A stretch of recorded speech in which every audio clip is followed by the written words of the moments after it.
While we are waiting for Mr. Doyle to arrive, I will just say, first of all, I'm glad everybody survived trick-or-treat, and I hope you all got a lot of candy. I'm always ready to trade for Hershey's. It's my favorite. But I do want to give a welcome to Billy Long, who has returned. He's been away for a couple of weeks with illness. And we have all prayed for him and are grateful that he has returned.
A little bipartisan, lighter moments. My apologies to everyone.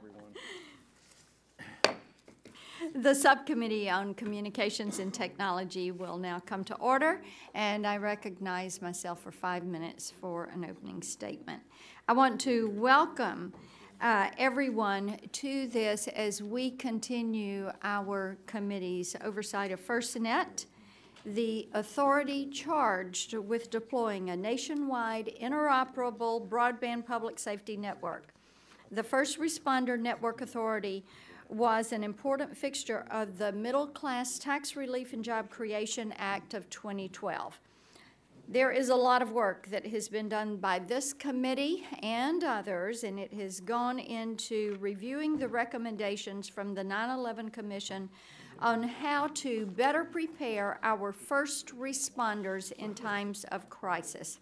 Interoperability has long been a challenge for our state and local authorities, and in the wake of the recent natural disasters and, of course, the terror attack that took place in New York City just yesterday, we have realized how incredibly important that it is that not only we do this, but that we get this right.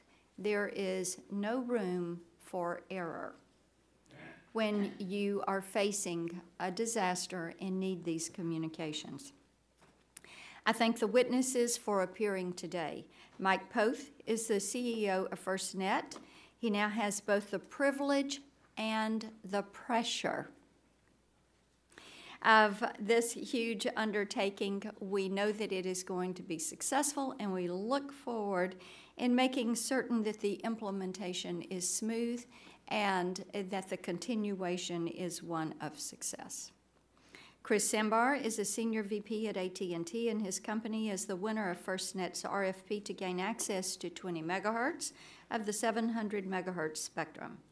Our friends from the states include John Stevens, who is the New Hampshire Statewide Interoperability Coordinator, and Brian Moran, who is the Virginia Secretary of Public Safety and Homeland Security. Their unique perspective of what states are thinking will illuminate how to avoid a top-down approach that could lead to failure. Rob LeGrand consults now, but was the CTO for Washington, D.C. in building out a public safety broadband network. I'm sure that he is going to be able to help us sort out issues that the states and localities face, and perhaps can even give us a little bit of a more granular view on how to address challenges that are in our rural and tribal areas and how we work to calculate their decisions. As you all know, this past September, FirstNet delivered its network plans to the combined states and territories. Part of what brings us here today is the December 28th deadline from that notice for those states and territories to elect whether they will accept the plan. Under the statute, states are permitted to opt in to their respective state plan or opt out of the FirstNet network and build and maintain radio access network, or RANs, from other providers, but still meet interoperability requirements set by the FCC.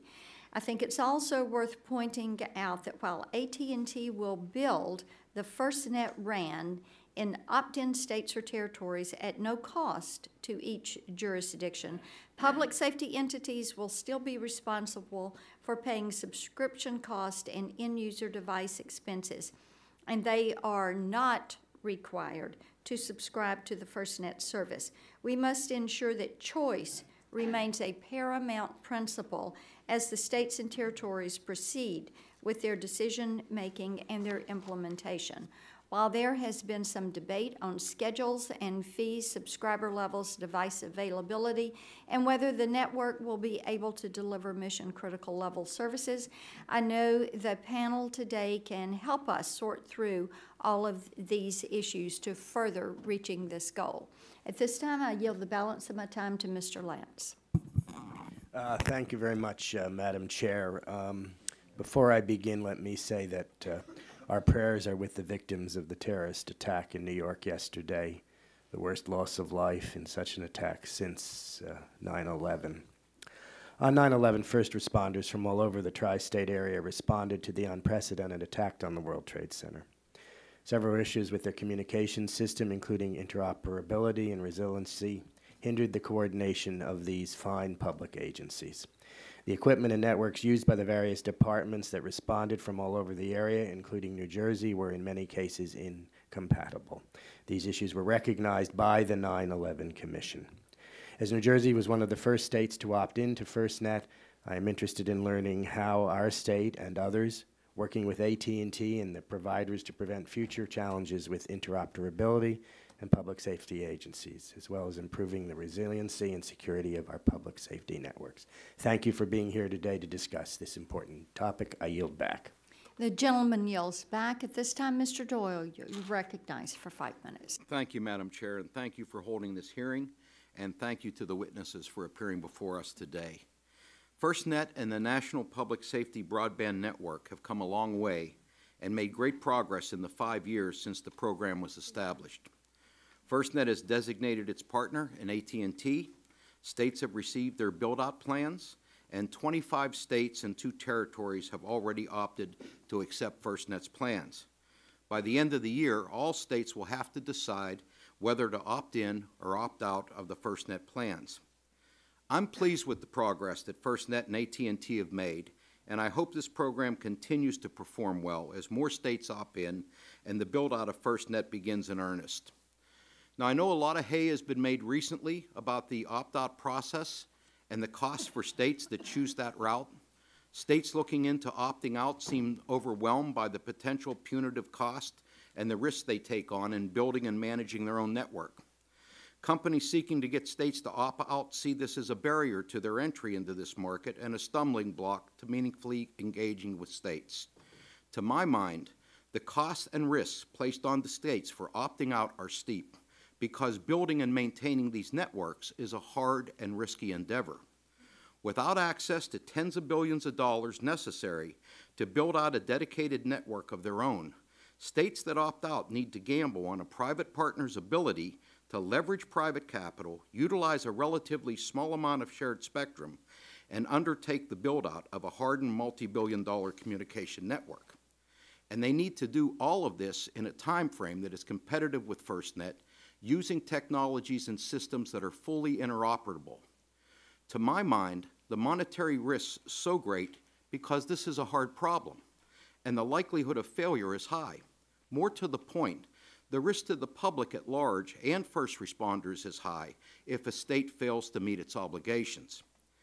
If building this network wasn't hard, Congress wouldn't have needed to create FirstNet.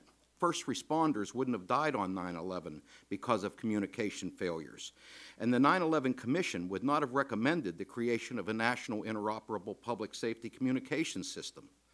Building this network and deploying the service is a serious challenge, and we need serious solutions. States are free to make their own choices, but they need to understand and accept the risks. It's something I would encourage governors contemplating an opt-out to strongly consider. I've also seen reports of competitors seeking to sign up individual first responders, complaining about the requirements of creating interoperable services with FirstNet. Let me say, I am a strong believer in the value of competition, but I also believe that if other providers want to offer services to first responders, they need to be fully interoperable. Lower cost services and devices can't fix the problem first responders face if they're not interoperable. We are still seeing this issue today in Texas, Florida, Puerto Rico, the Virgin Islands, and the wildfires affected the areas of the West Coast. Americans are lucky and grateful that so many people volunteer to help when disaster strikes, and first responders come from far and wide to help. What we need to do is ensure that they have access to the best available interoperable technologies. If a competitor can provide that, great. If they can't, and they're putting equipment in people's hands that isn't interoperable, that is liable to create a problem rather than solve one. I look forward to the testimony of our witnesses and the discussion here today. And with that, Madam Chair, if there's no one on my side that would like my time, I will yield what I have left to Mr. McNerney. Well, I thank the ranking member for yielding. The recent wildfires in my home state of California shed a light on the critical role of our nation's first responders and the need for first responders to be effectively communicating and receiving information during these emergencies. It's essential that we have a resilient and redundant interoperable broadband network so that our first responders are equipped to carry out their duties during natural disasters. But it's also important that this network be secure and able to withstand attacks from nefarious actors. We cannot afford for cybersecurity to be an afterthought in these scenarios because the consequences could be fatal. I look forward to the hearing and learn about FirstNet, what FirstNet is doing, and the progress that it's made so far, and I yield back. Thank you. Madam Chair, I'd like to introduce for the record an op-ed by Montgomery County's Chief of Police entitled, "For Police First Responder Communications Network is Much Needed Good News." And also I'd like to introduce the written testimony submitted by Verizon. Without objection, so ordered. And as we permit this, I would just like to say I noticed that there are several first responders in the audience today, and we recognize your presence, and we thank you ever so much for your service. You are indeed on the front lines. Chairman Walden is not here. Does anyone on the Republican side seek his time? No one seeking that time. Ranking Member Pallone is not here. Anyone else seeking time? No one else is seeking time. Everybody's got a sugar coma going on. I know, yeah, too much of that candy. And we do thank all of our witnesses for being here today. We are grateful for your preparation, for your opening statements that were submitted in a timely manner, for your insights into what is before us. As you can see, this is something where there's bipartisan agreement. And doing our due diligence and conducting oversight is important. So we welcome each of you. I previously recognized you, Michael Poth, who's the CEO of FirstNet, Chris Zembar, who's the Senior VP at AT&T for FirstNet Business Solutions Global Public Sector, Rick Kaplan, who is the General Counsel and Executive VP of the National Association of Broadcasters. John Stevens is the Statewide Interoperability Coordinator for the state of New Hampshire, and Robert LeGrand, who is the former CTO of Washington, D.C., now a consultant. Again, we appreciate that you're here. We will begin our panel. Mr. Poth, you're recognized. 5 minutes. Great. Thank you, Chairman Blackburn, Ranking Member Doyle, and members of the subcommittee, thank you for inviting me to testify today. I'm Mike Poth, the Chief Executive Officer of FirstNet, and I'm pleased to be here to provide an update and progress on this important initiative for our nation's first responders. FirstNet is committed and accountable to this committee and Congress, but first and foremost to public safety.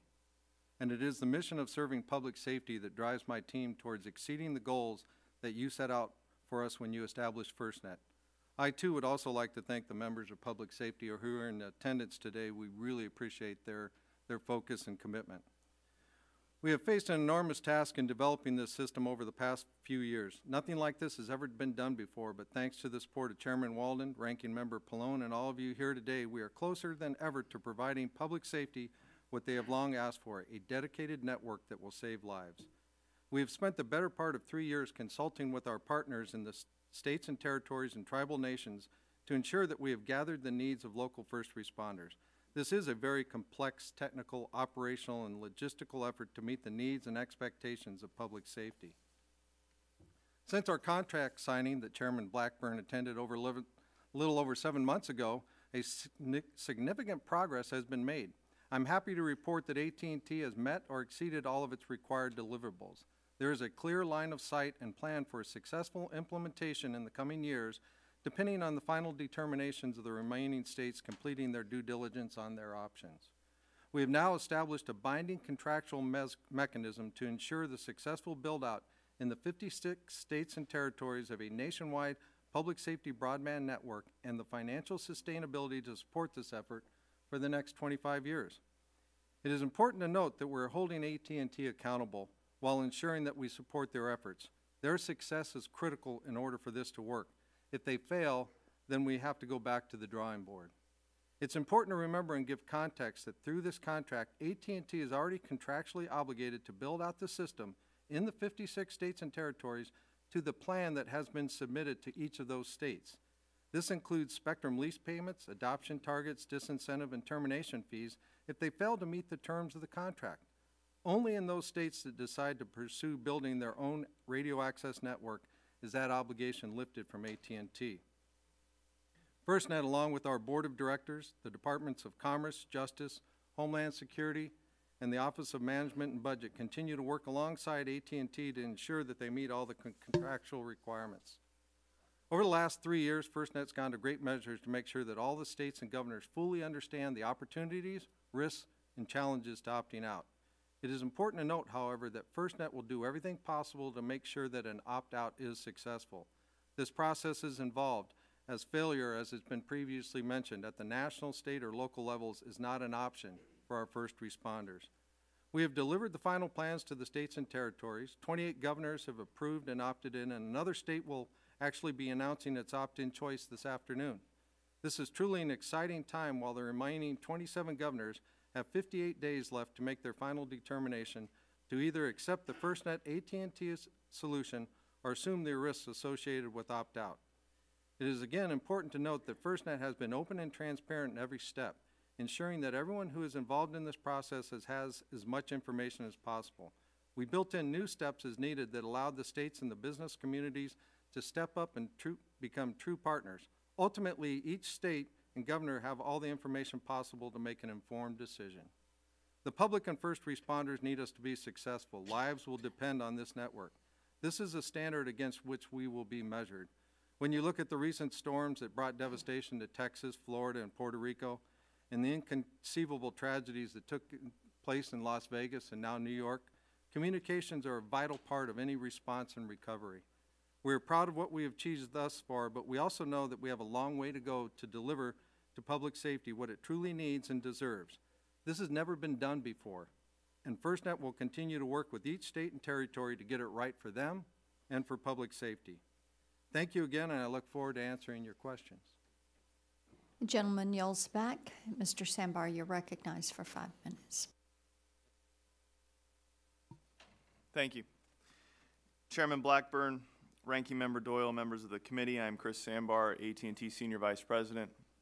I'm responsible for AT&T's fulfillment of the FirstNet project, a special opportunity for AT&T and its dedicated employees to demonstrate their continued commitment spanning 2 centuries to public service and public safety. I'm proud to affirm to this committee that AT&T is on track to deliver on its commitments and has in fact met the first set of milestones identified in the FirstNet contract, as Mr. Poth mentioned.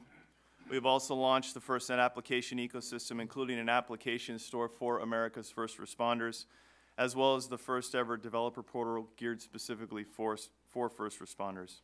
And now, again, as Mr. Poth mentioned, we have over half of the states and territories having made the decision to opt into FirstNet. AT&T is delivering on the promise of a dedicated, interoperable network that will give first responders in those states and territories the technology they need to effectively communicate and collaborate across agencies and jurisdictions. Before FirstNet, first responders frequently lacked the ability to communicate with each other and to coordinate incident response activities across agencies and jurisdictions. Relying on over 10,000 radio networks, as well as the same commercial networks that Americans use today, first responders have been hampered by a lack of interoperability and network congestion during times of significant emergency. The recent unprecedented sequence of natural disasters and public safety incidents over the past couple of months have reinforced the wisdom of the widespread bipartisan consensus of Congress in 2012 to establish the First Responder Network Authority, FirstNet, as an independent authority within NTIA to provide emergency responders with first nationwide high-speed broadband network dedicated to public safety. AT&T is honored to have been chosen to build and manage the FirstNet network. We committed to spend about $40 billion over the life of the FirstNet contract to build, operate, and maintain the network.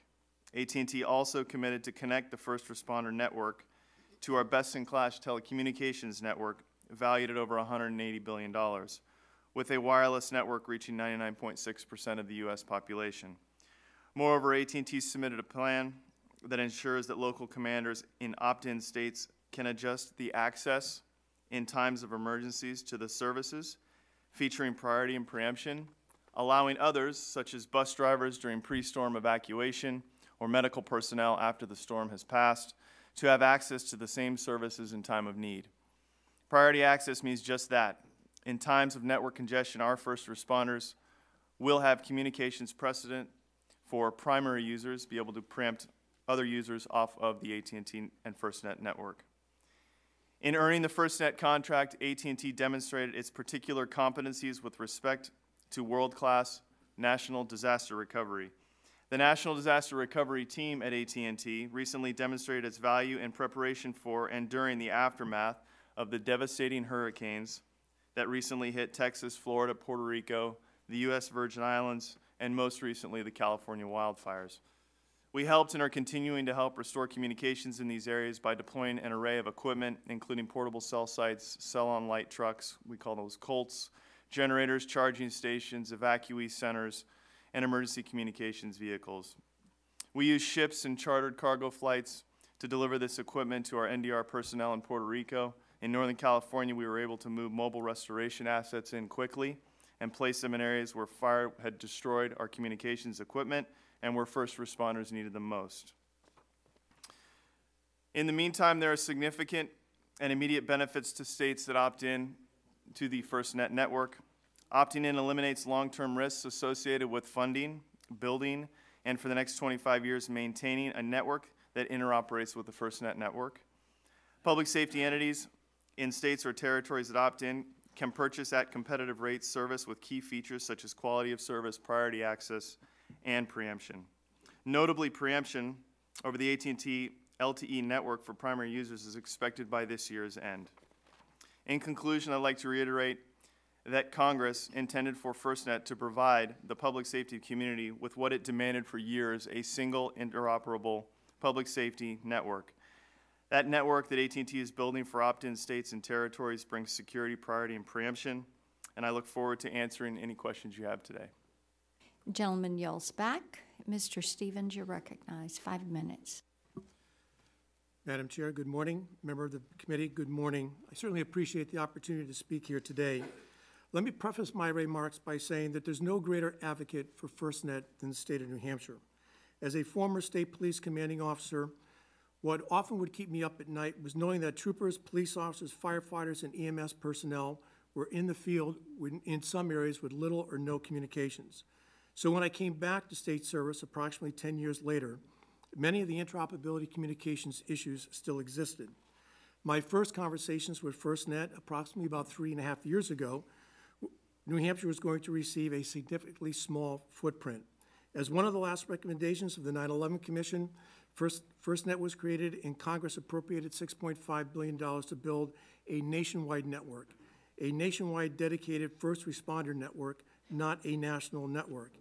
Even though FirstNet was under an edict to develop rural areas, we recognized early on that there would be many areas of the country that would be underserved. Having the opportunity to see FirstNet maps and illustrated limited coverage, and looking at New Hampshire maps that certainly the northern part of the state was not being addressed, we looked at possible other opportunities. Knowing the information and being familiar with FirstNet advertised timelines of 90 days for a governor to make a decision and 180 days to develop an RFP, award an RFP, and create an alternative plan that would need to be submitted for approval, the timeline that was provided was unrealistic and unattainable for New Hampshire and probably many other states.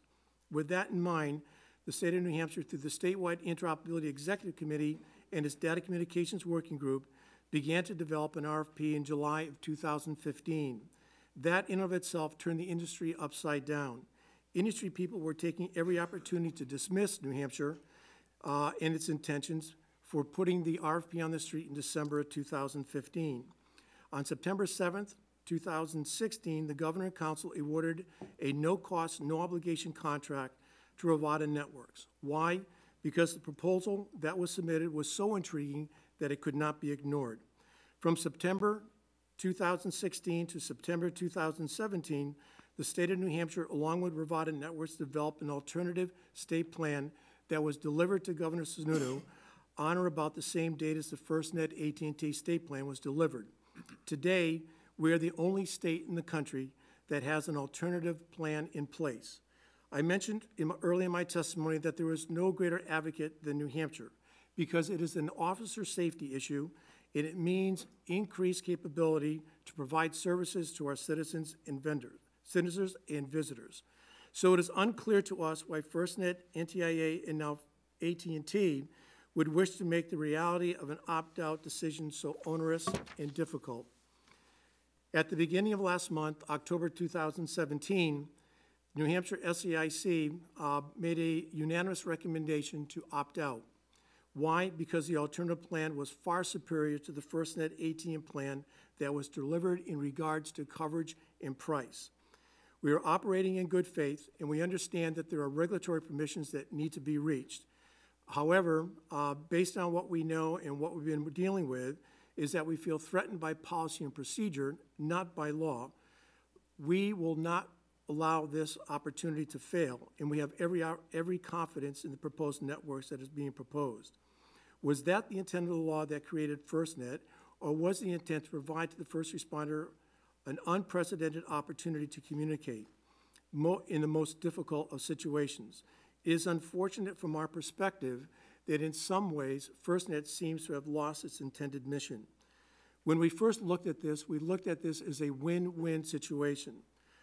New Hampshire would secure an investor to build the infrastructure at no cost to FirstNet, where FirstNet could invest the $6.5 billion elsewhere, and then New Hampshire would enter a fair and reasonable leasing agreement with FirstNet for the utilization of 20 megahertz of 700 spectrum.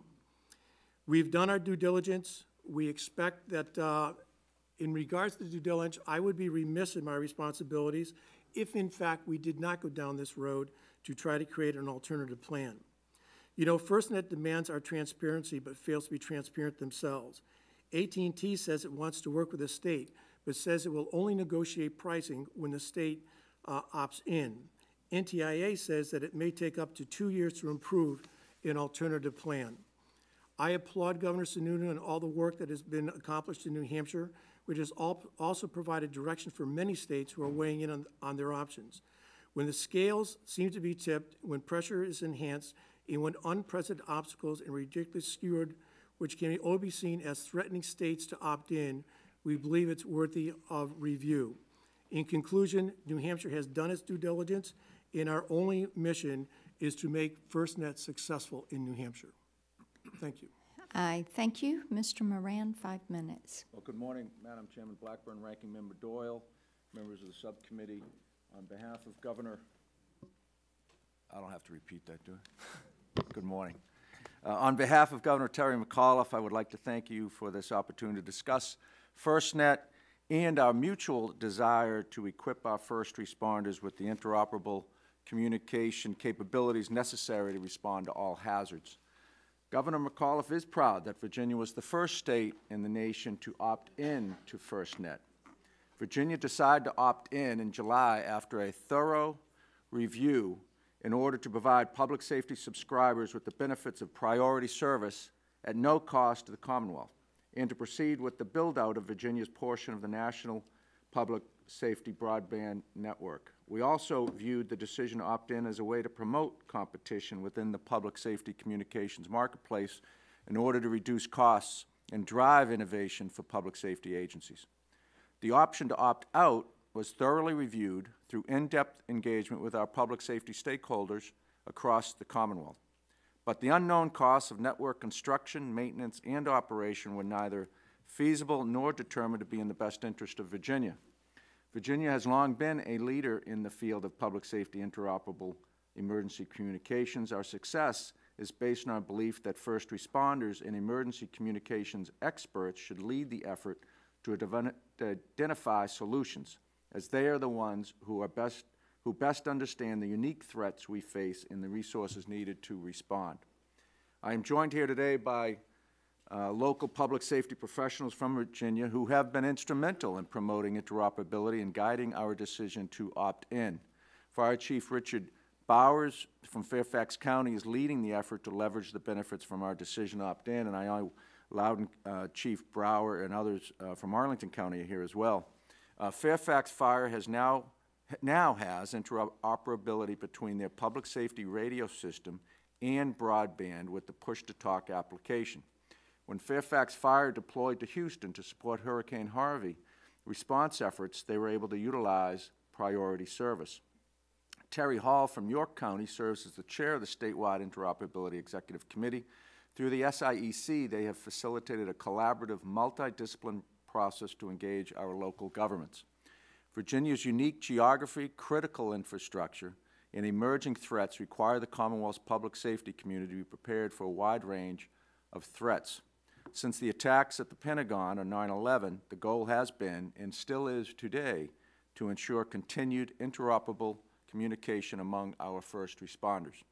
We saw the importance of this past June when Representative Scalise and his colleagues were victims of a horrible, violent attack in an Alexandria ballpark.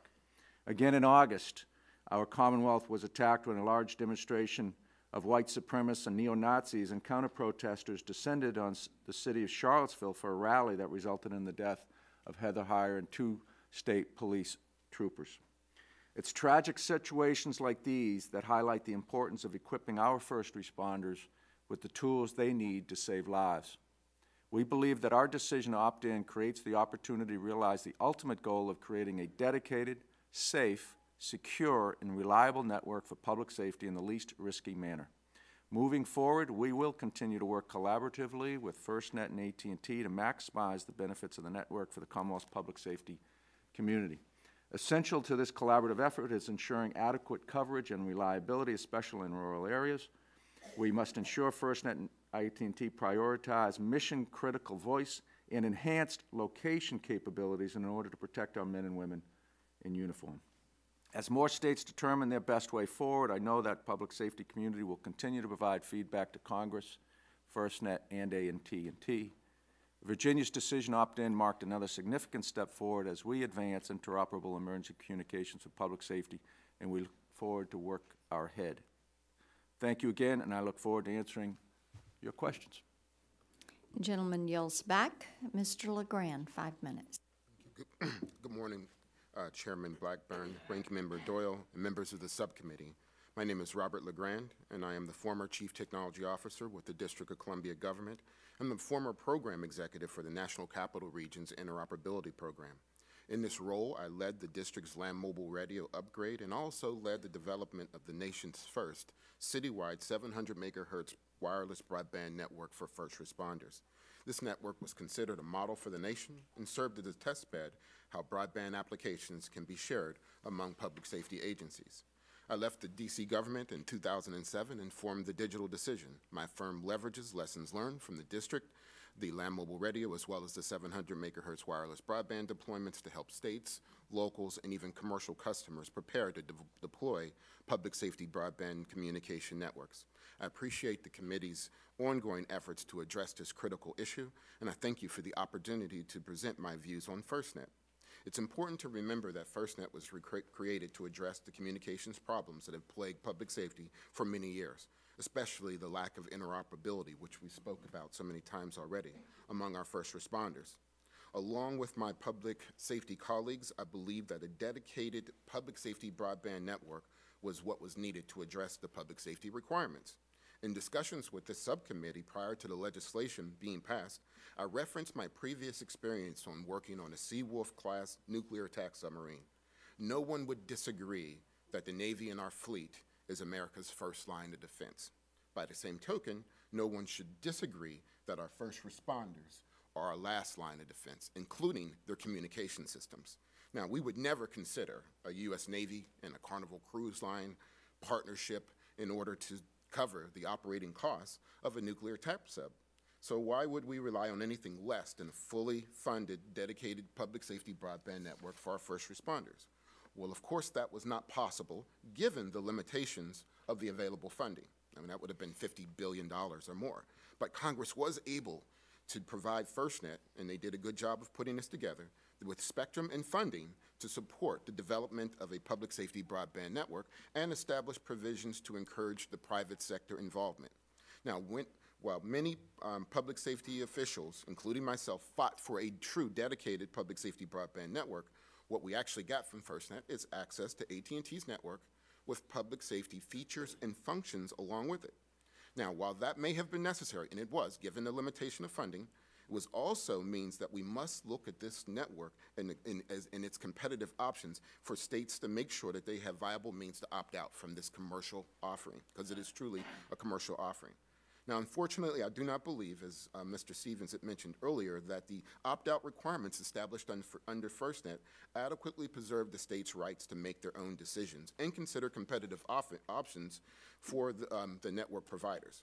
This is especially troubling given that half the FirstNet spectrum, half of it, came from state and local governments. That sacrifice in spectrum makes state and local governments investors in FirstNet.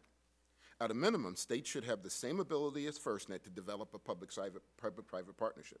States should be able to choose their preferred network provider and use that provider's core to serve its public safety users as long as that network core complies with industry standards and is interoperable with AT&T's network. If states are required to use a network core provided by AT&T, then that means that AT&T must provide service to their public safety users. This is not the kind of opt-out provision that public safety had in mind. States should not be subjected to stricter limitations or harsher penalties or fees than AT&T. Competition is the reason why the United States has the most advanced commercial LTE networks in the world, and competition must continue to ensure public safety benefits from the tremendous innovation and advances in communications. If there's one thing that the public safety communications industry needs, it's competition at every level.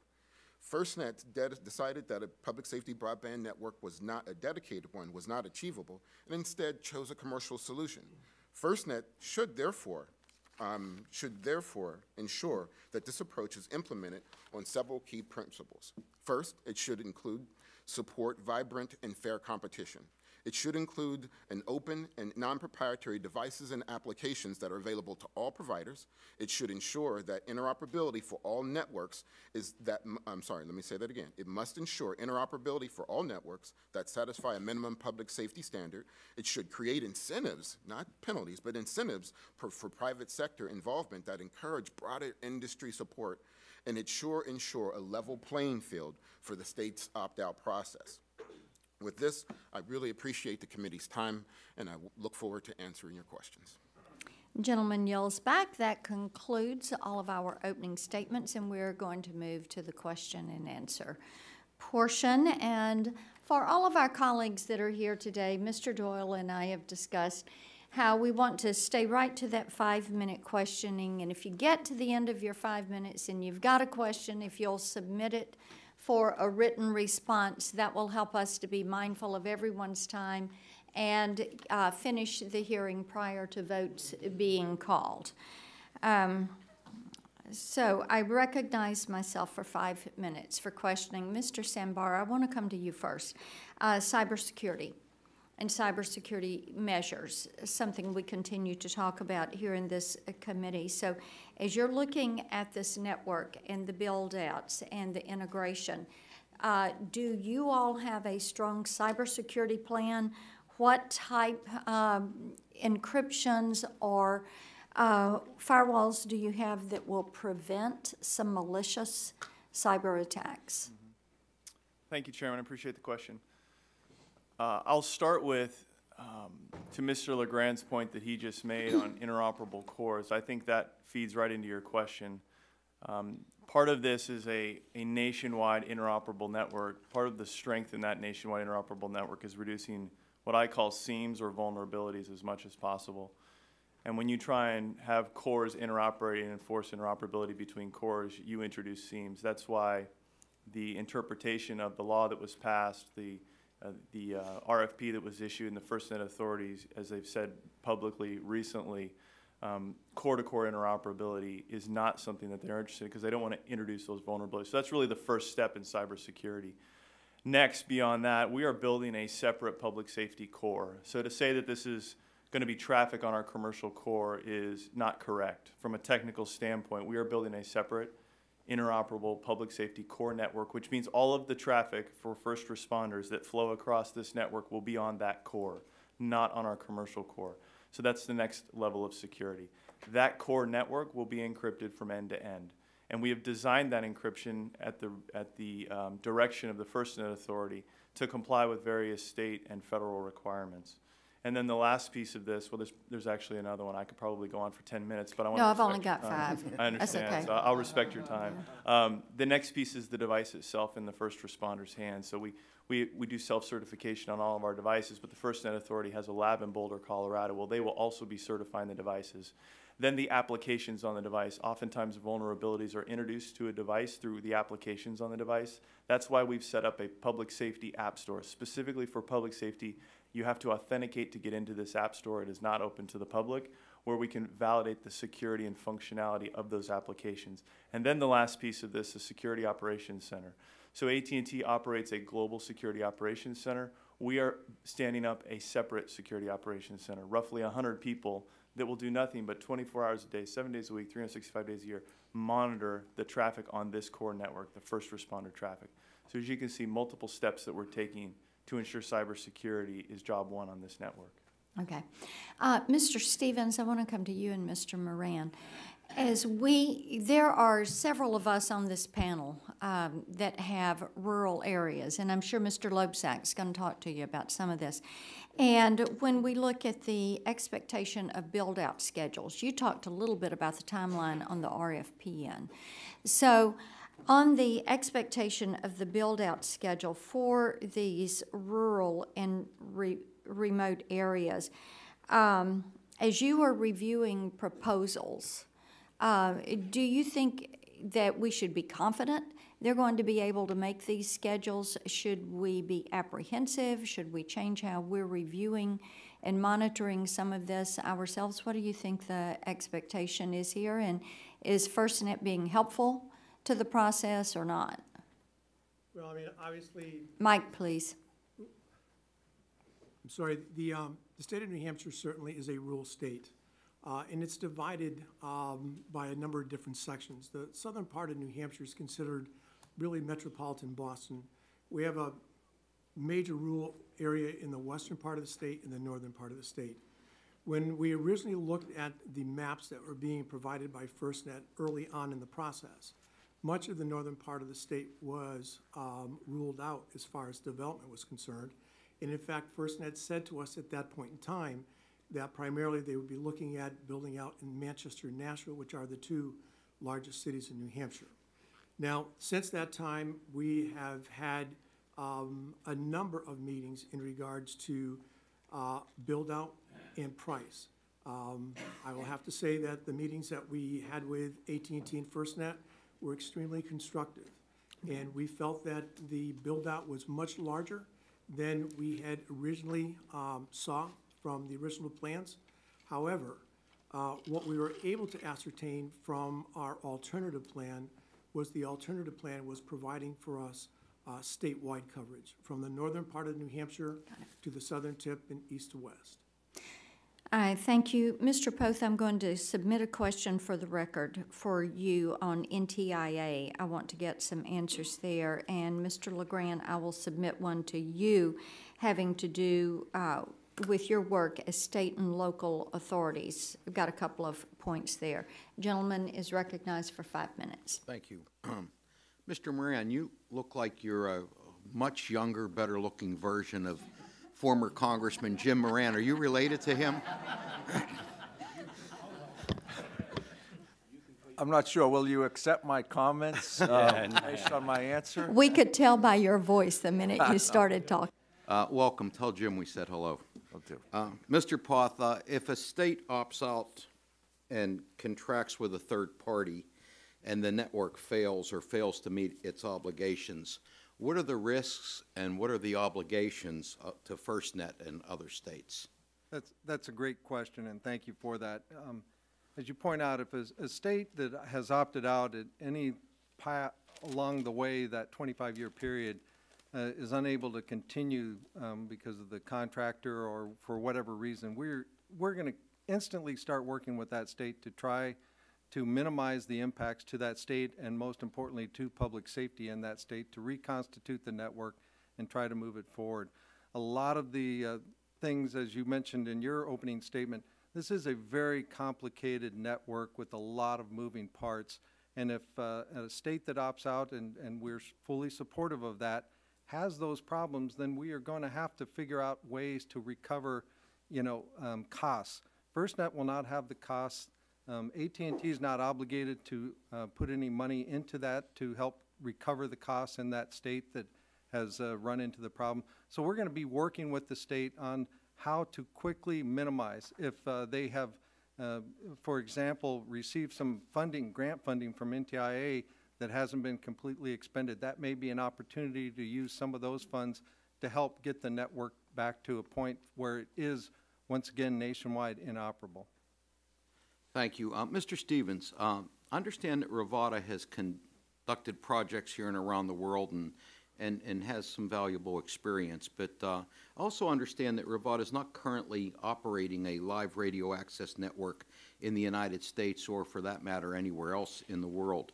I understand they made you an offer you couldn't refuse, but I'm just curious, are you a little bit nervous contracting with a company that doesn't currently operate a network anywhere in the world?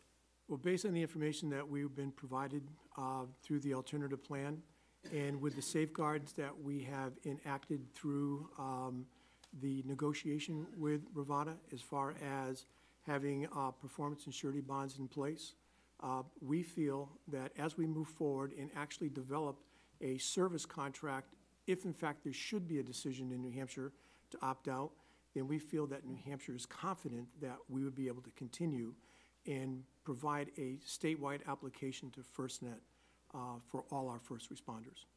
Thank you. Let me ask Mr. Sambar and you, Mr. Stevens. We've seen, with the recent devastating hurricanes in Texas, Florida, Puerto Rico, the Virgin Islands, as well as what's happened in California with the wildfires, that communications can go down during disasters because of lack of electricity and for other reasons. I would think a state would want to be assured that if the FirstNet network is supported by a carrier with the wherewithal and the experience to recover communication services during disasters. Let me ask you, what experiences does Rivada have in restoring communications during hurricanes and fires and other natural disasters of this magnitude? And I would ask Mr. Sambar the same question. Are you asking me, sir? Yes, sir. The only thing that I am familiar with in regards to communications that were set up based on a national disaster was Rivada's commitment to the state of Louisiana after Katrina. Mr. Sambar? So from AT&T's standpoint, Congressman, you're probably aware, the last 4 hurricanes, all of the restoration efforts, I could go into details, tornadoes, wildfires in California.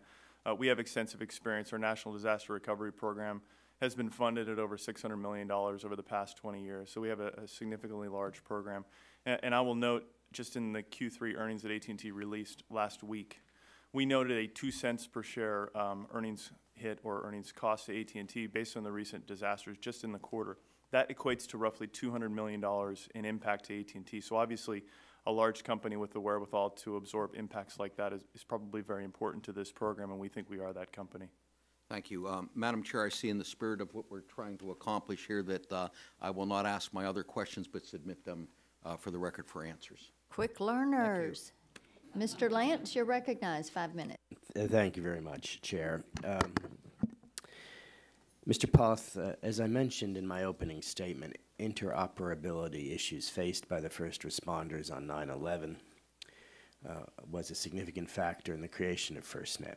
The law allows state and local public safety agencies to make their own communications decisions, regardless of the state's opt-out decision. Consequently, it is likely that some public safety agencies will continue to use other network providers beside AT&T. Does FirstNet intend to establish agreements with other providers to enable interoperability across multiple networks? And if not, how would that have an impact on public safety communications? So the current system will allow the interoperability, so another carrier provider to public safety, those devices will be able to talk to a FirstNet AT&T device. We are not going to be pursuing contractual relationships with other providers for that, since the interoperability is a requirement and it is a standard. We're also, as part of our statute, requiring open standards, for the devices and applications, as Mr. Sandbar mentioned earlier, for public safety. So we think that that addresses the needs. If a public safety agency, all the way down to a local firefighter, decides that the better solution for them is to go with another solution set other than the FirstNet one. Thank you. Mr. Sandbar, would you like to comment on that?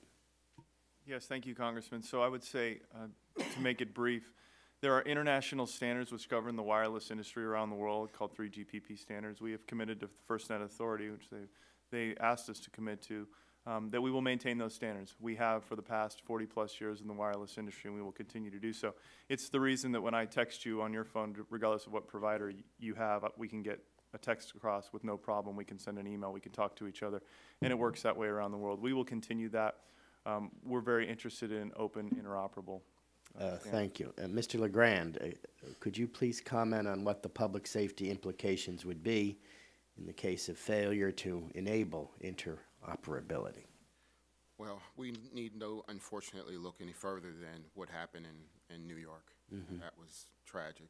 And when I started my work here in Washington, D.C., believe it or not, in 2001, we didn't have any public safety communications at all in the WMATA tunnel systems. That was a program that I led with, I think there's a member of the fire department here proudly, with Chief Ramsey and Chief Thompson.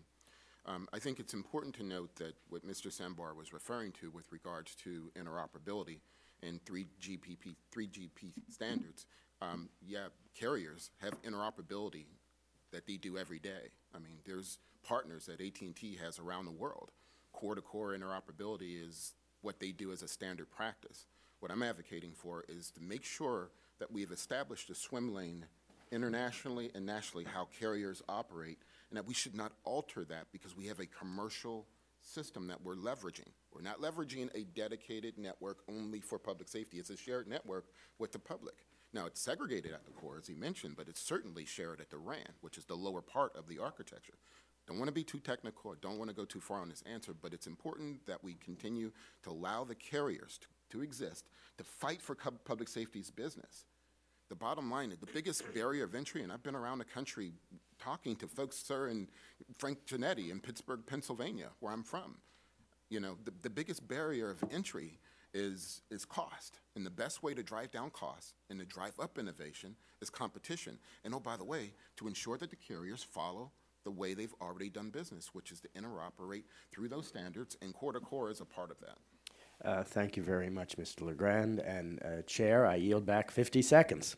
There you go. Mr. Loebsack for 5 minutes. Thank you, Madam Chair. I've abused the 5-minute rule in the past. I promise I won't do it this time. Thank you very much. Thank you. I readily admit that. I really appreciate this hearing today. And yeah, Mr. Moran, I had the same thoughts. Thank you very much for being here today about your relation. I do greatly appreciate FirstNet's vigilance to ensure that rural areas of the country gain access to the nationwide public safety broadband network, including by specifying a 15% geographic requirement for the prime contractor to partner with existing rural telecom providers. And we have a lot of those folks in Iowa. We do all over rural America.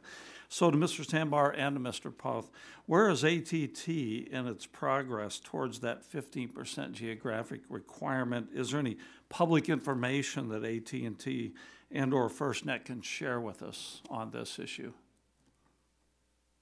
Thank you, Congressman.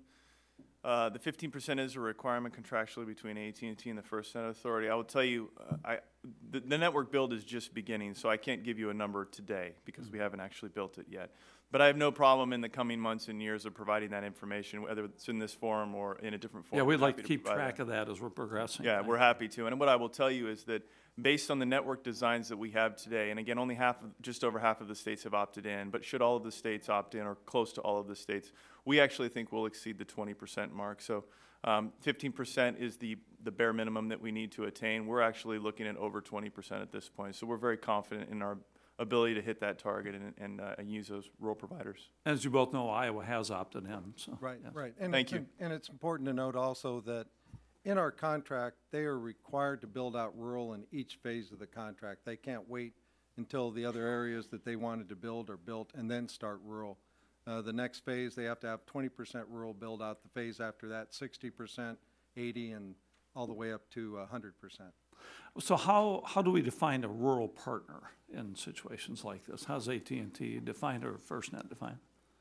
I'm going to give the quick answer, and he'll give the detailed answer. We define it based on their definition, and he'll tell All you right, their go ahead. definition. Right. So They're the boss. we required in the RFP that they identify rural telco partners in each of the states that they had intended to partner with. Right. And then that's what we're measuring them against to make sure that those relationships have in fact been consummated. So it's determined at the state level who rural is then? Is that No, not at the state. At AT&T, who, as all the bidders had to, identified rural partners in each of the states. right? Some have multiple telcos that they may be using. Some might have used only. We're measuring them against what they committed to in their proposal. I have to throw it back to you, Mr. Sure. Sandbar. So how do you define rural then? Sure, I think you're looking for a definition of Yeah, right. rural. FirstNet Authority because we were curious when we signed the contract, FirstNet defines it based on the Rural Electrification Act. Right. And it's 20,000 populations in a given geography. So Okay. we are following that definition. Okay, thank you so much. Yes, sir. And to you, Mr. Sandbar, do AT&T's rural partnership efforts include only wireless networks and towers, or is AT&T also planning to leverage fiber backhaul assets? Yes, in sir. rural It will areas? be wireless, wireline, that includes cable, microwave, and fiber. So it will be all of the above. Okay, great, thank you. Still have some time left, Madam Chair. It will be essential that FirstNet is able to roam onto existing rural networks before the MPSBM is available. Mr. Poth, how are you ensuring that devices are developed that can successfully roam onto Tier 2 and Tier 3 rural wireless networks? That's a great question. I think I'll defer to Mr. Sandbar since they are the ones that have to implement the A technology. lot of deference today, that's great. Yeah. We defer back and forth, don't we? So the way the wireless world operates today is you have no issue when you go into different areas around the country, and I travel every week, whether it's a rural carrier in one area, and depending on what the backhaul is or the front haul with the wireless network, it doesn't matter. We will continue to do the same thing on the FirstNet network. And again, it's based on the 3GPP standards that I mentioned earlier. Those are international standards.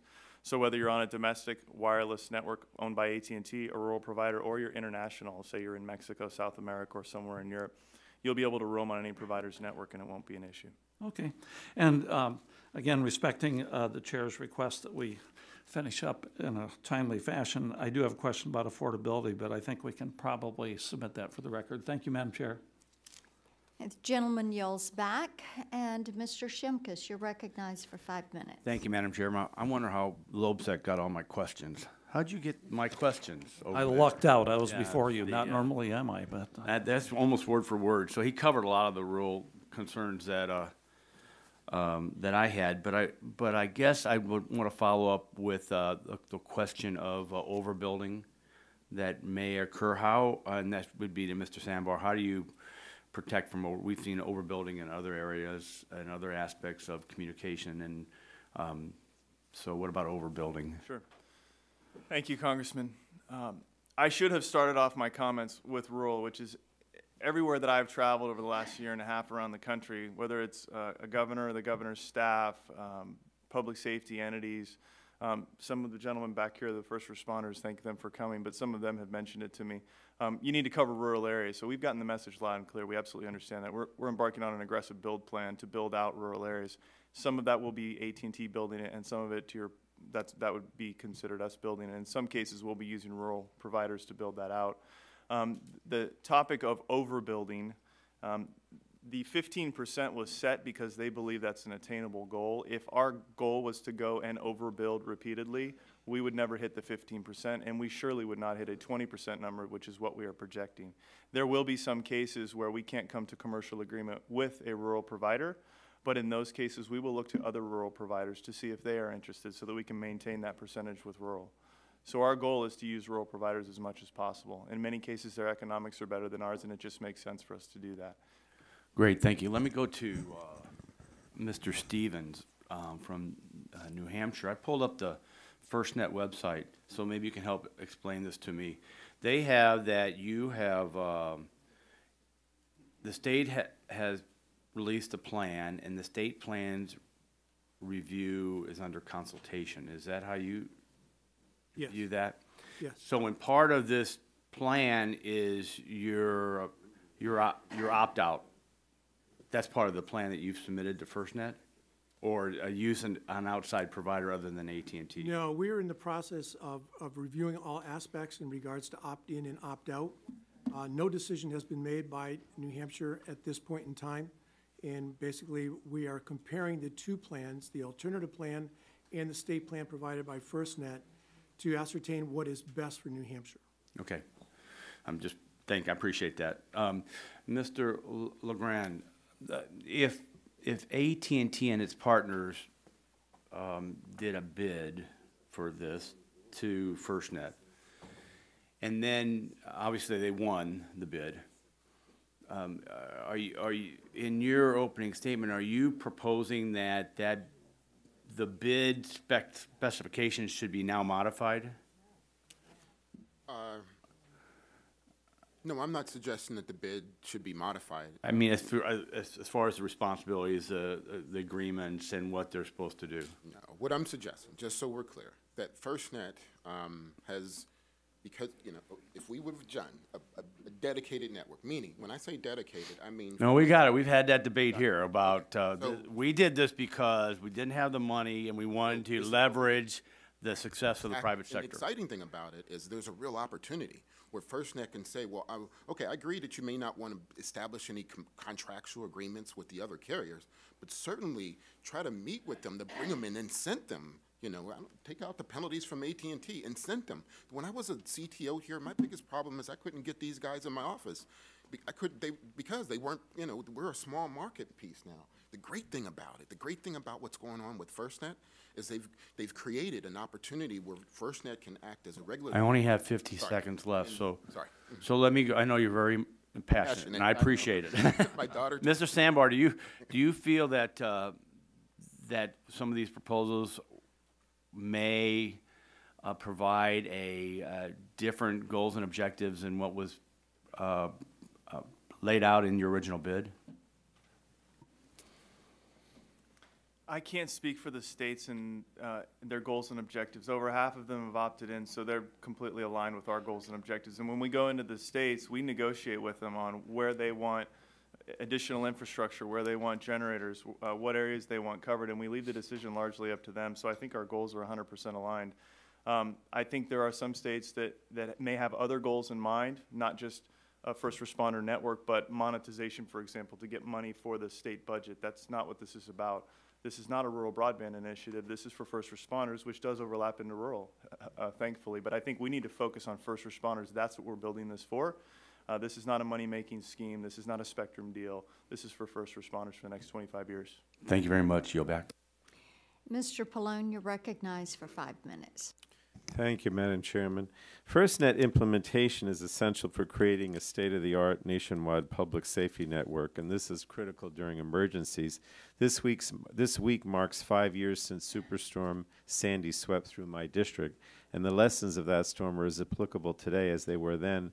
And 5 years later, I can say there are 3 things we need to focus on to make sure we're better prepared for the next major storm. First, we need to keep our networks online during these emergencies, and that's why I drafted the Sandy Act to give our network operators the resources they need to repair our networks during disasters. And that's also why I worked with the wireless industry to create the Wireless Network Resiliency Cooperative Framework to ensure people can call for help during an emergency, even if their network goes down. And second, we need to upgrade our 911 networks to be more secure and resilient and to handle the information required of a 21st century network. Among other things, that means ensuring that 911 knows your location when you place a call. And third, we need to get FirstNet operational as quickly as possible to give our first responders the tools they need to better protect us and coordinate emergency responses. I wanted to mention specifically that New Jersey was one of the first states to opt in, which makes sense given JerseyNet's success as a proof of concept for FirstNet as a whole. So I wanted to ask Mr. Poth, are there lessons learned from New Jersey's experience that can benefit the nationwide network? Absolutely, and New Jersey was a great example. The state did opt in. We've been working with them for years.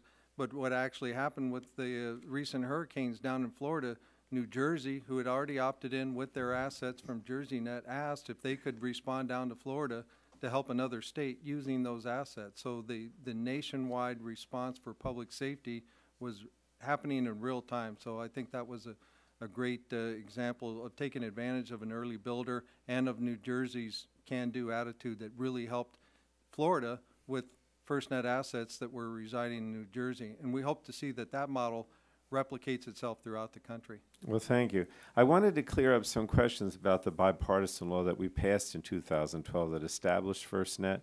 First, when Congress passed the law, we made clear that states could opt out of the wireless portion of the network, but they are prohibited from building a different core of the network. So again, Mr. Poth, is that your understanding of the law as well?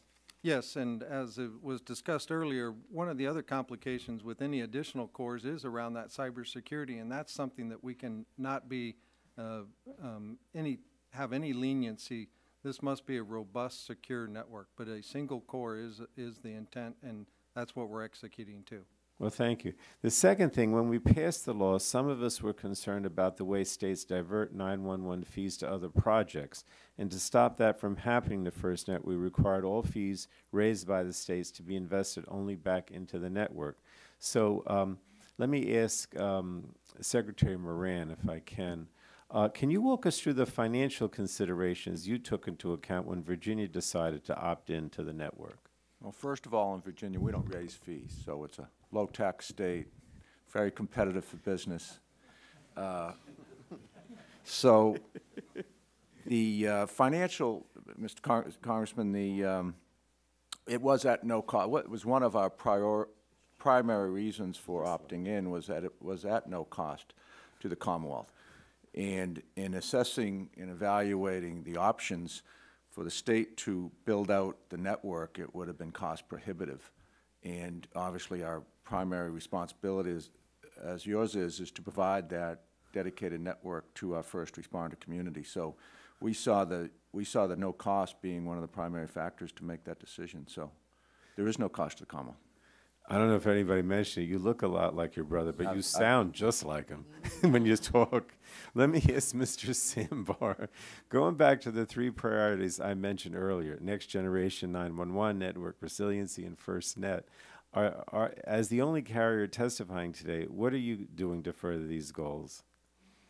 So your three goals, I'll hit them in order. Networks online. If you use Hurricane Harvey in Texas as an example, at any time we had no more than 4% of our network down at any given time throughout Texas. That's when the hurricane hit through the week following with the floods. So we're pretty proud of our ability to keep networks online, and that's hundreds of thousands of people working very hard to keep the network going. Secondly, the 911 networks. AT&T is one of the largest carriers investing in the 911 networks, or next generation 911 in the United States.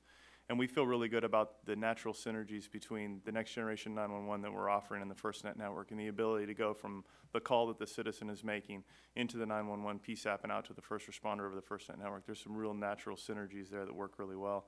And then getting FirstNet up and operational, and that's possible by a big carrier like us. We do start with our commercial network as the foundation. So states that have opted in, we already have subscribers signing up for FirstNet. They do start on our commercial core and our commercial network.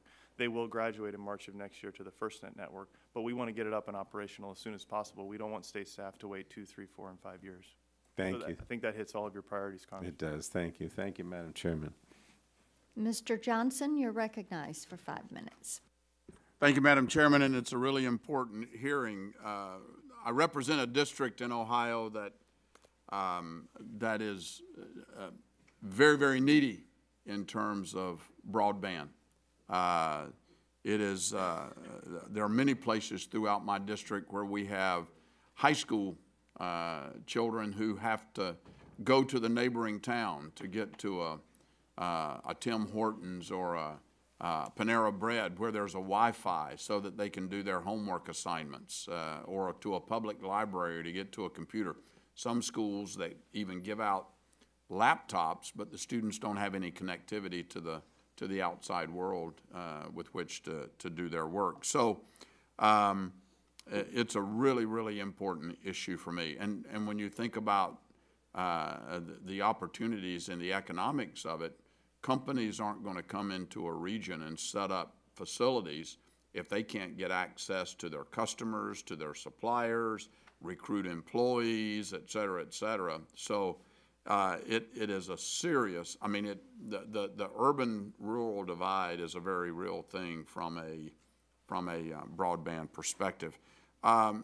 Sambar, first of all, thank you for your service. I appreciate that. I have a number of Navy SEALs in my district back in Ohio. I could probably throw their names out there. And I worked for Admiral Tom Steffens. I don't know if you remember him, but yes, sir. He was my last boss when I was on active duty at Special Operations Command. So thank you for your service. The build-out of rural broadband obviously is a priority of mine. I've held multiple roundtables in Ohio to discuss with stakeholders the benefits and challenges of broadband deployment. If a state such as Ohio opts into FirstNet, how will it impact the broadband build-out in rural areas? Thank you, Congressman. Thank you for your service as well, especially helping my brothers and sisters at the Special Operations Command. I appreciate that. So as I mentioned earlier, it's not a rural broadband initiative, but the benefits for rural customers and those in rural areas are unbelievable when it comes to FirstNet. And I'll give you a specific example. I won't give you the state, but a state in the South that has opted in, one of the main requirements that they put on us was they said we want every school in our state covered with coverage, wireless coverage, and they're not all today. And they told us specifically which states or which schools were not covered, and we went out and did wireless surveys to ensure that they were. And they said not only do first responders go to those areas, but in a lot of those areas, those are the severe weather centers where people evacuate to. So we said absolutely, and we fulfilled that requirement for the state. So this goes back to the flexibility of the program, the ability of the states to negotiate where they want the incremental coverage. The public-private partnership between us and the FirstNet Authority makes it possible. You noted the challenging economics in some cases to cover rural areas. The economics of this program make that less challenging and easier for us to do so that we can fulfill the requirements and the desires of the states. Sure. And I'm sure I don't have to tell you and the rest of the panel how important first responders being linked in is to a rural community. I mean, it takes a long time sometimes to get from point A to point B when something goes down, whether it's a natural emergency or criminal activity or whatever, an accident, whatever that may be. having first responders as a part of that is critically important. For the entire panel, and we'll go right down the line, first and foremost, we must provide our first responders with a reliable network and the tools they need to prepare for and respond. We just talked about that. Can you describe the benefits for first responders in rural areas if the state chooses to opt in to FirstNet? Let's just go down the line here. Through our exhaustive proposal process, we sought out a solution to do just that for the public safety in all 56 states and territories, whether it's rural or urban. And we are absolutely confident that the solution that we have picked based on public safety's feedback and the solution provider, in this case AT&T, will be able to meet that objective. Okay. Anybody else care to address that one? Sure, I'll give you 10 seconds of your 17 seconds. Okay. The benefits to the state of jobs and infrastructure, the rural broadband benefits to the state, and then features like priority, preemption, mission critical voice, all those things that public safety has been asking for years. Do you view it as a negative? I mean, if a state chooses to opt out, will it be a negative impact to first responders if a state opts out? I think there's some significant challenges if a state chooses to opt out. Of course, we will be happy to work with them. That's our charter, and we will do everything we can to be interoperable with that state. But there's some challenges as far as the time it'll take them to build it out, the reliability, redundancy of that network, interoperability, security of that network. There's some significant hurdles that they need to get over. Again, we're happy to work with them, but I think there would be a lot of concerns there. All right. Well, thank you, gentlemen. Gentleman yells back. Ms. Eshoo, you're recognized for 5 minutes. Thank you, Madam Chairwoman. Thank you to all of the witnesses and to the first responders here, with all due respect to everyone else in the room, including myself. I think you're the most important ones here.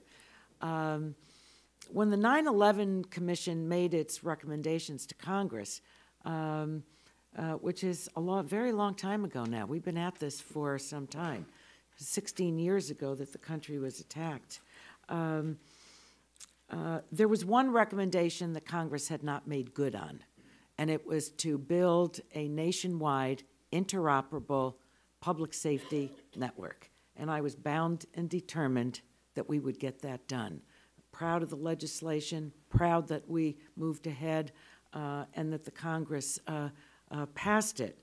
But I think that in light of what the country has undergone in just the last handful of months, and most recently in my home state of California, I spent last Saturday from 6:30 in the morning till 9:30 at night touring, meeting with the public officials, public safety officials, first responders, victims in Sonoma and Napa counties. I really think that we need to go back to the air raid system, because there really wasn't anything that worked, or very, very little. And this is the second decade of the 21st century. So we have a lot of work to do.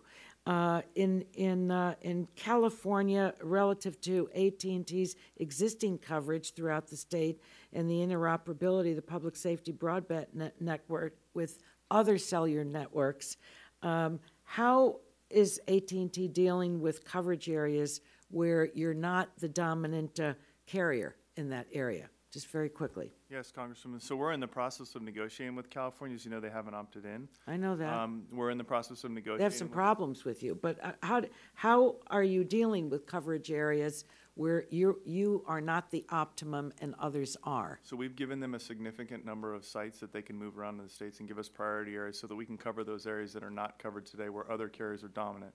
In those areas where other carriers So wait a minute, what does that mean? That you means want the state to tell the big, ones that are more dominant than you that what? No, Tell me how that works. We're going to build big cell towers in the places where we don't have coverage so that we can cover ubiquitously throughout California to give them the coverage they're asking for. California has come to us and said, we need coverage in these areas. And we've said, okay, we'll build those areas out. How are you going to ensure interoperability with the public safety network with jurisdictions that use other networks? So just like we do today, if you have a different carrier than I have on my phone, we can talk to each other. That's called interoperability, and we will maintain that in the future. This will not be a locked-in proprietary network. Why are there penalties? Did the Congress do that, or is it part of your contract? It's my understanding that in California's case, I think relative to the RAN, the penalty would be in the area of $15 billion. Who came up with that? How do you make that determination? No, and why are there penalties? There, excuse me, there aren't any penalties right now. What that 15 Well, billion that doesn't make me feel too good. You Right. just said right Oh. now. Are there going to be? And where did this 15 billion So approximately that come was from? FirstNet's attempt at trying to make sure in our full transparency. So in the state of California, as we talked about earlier, if they opt out and they have a problem where they have to default and they're not able to continue to work, the estimates could be as high as that number. But I don't understand. Is this a penalty for not opting in? No, absolutely not. Well, what is it for? So we tried to share with the states what we thought, because of this very involved, complex project, if we had to reconstitute the network from zero after a state has implementation didn't work, that it could be as high as that. That's where I've said earlier, and I qualified, we are working with every state, including California, to minimize any of those impacts, and hopefully they would never even get to that point. So in our zeal to make sure Well, that... why even talk about penalties? I mean, obviously, if No, something doesn't work, the state's going to be responsible that's- and has to build up a system. That's what that number is, that it's not a penalty or fine if someone opted out and weren't able to complete it. Let me just ask, thank you for your leadership. Did you say, Mr. Sambar, that AT&T does not make any money on this? No, You said we're not in this for profit?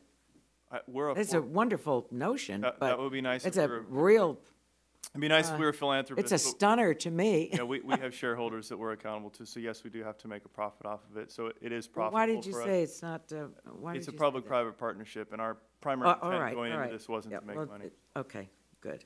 I just want to make that, it's great to have a Moran here, either over there or at this part. It's just wonderful. Thank you for your leadership in the state. Thank you, Madam Chairwoman.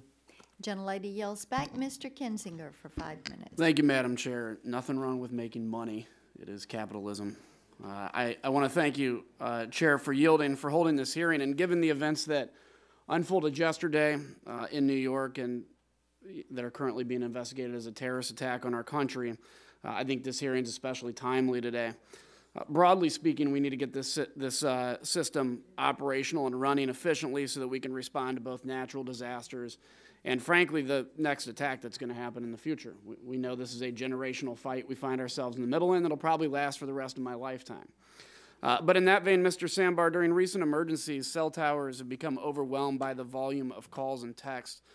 Will first responders avoid similar communications hurdles using the network that AT&T and FirstNet are planning to deploy?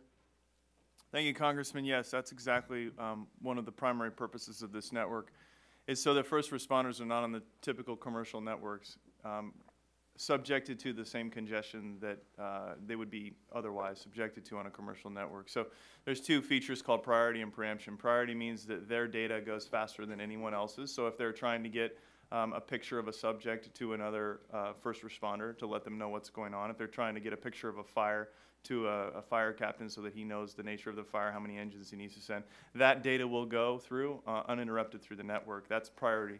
Preemption, the next one, means that if a first responder is trying to get on the network and it is congested, which can happen anytime you have a crowd of people in an area, preemption will actually move someone on our commercial network off to another frequency band on our commercial network and allow that first responder on immediately. The only call that it won't preempt is a 911 call, so we will not take regular commercial citizens and kick them off if they're on a 911 call, but it will preempt other users off. So they will have an uninterrupted network experience. Excellent. That's really good to hear.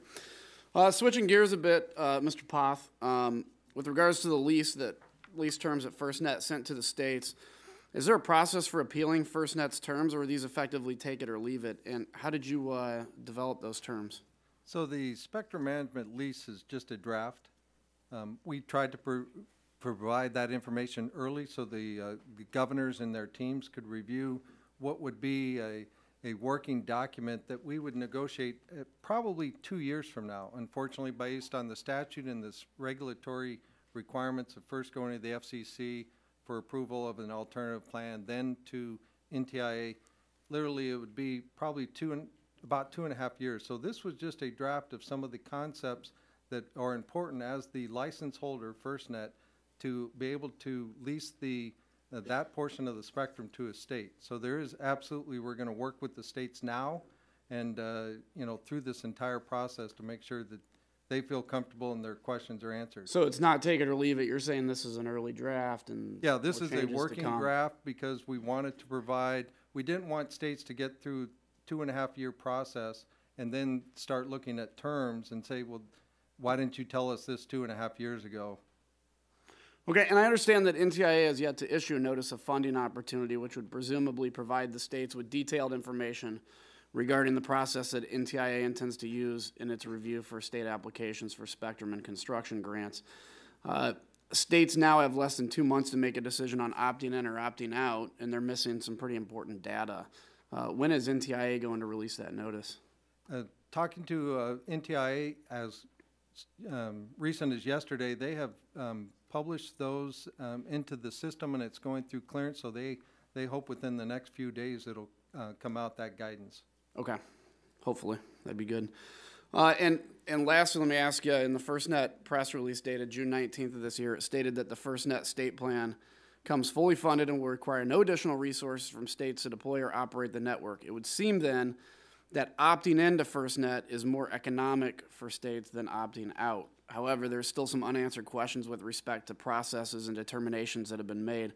In order to fully ensure that FirstNet is the best and most economic option, we do need more answers. So will you commit here today that you'll work with Congress, the states, and stakeholders to provide these answers to the best of your ability?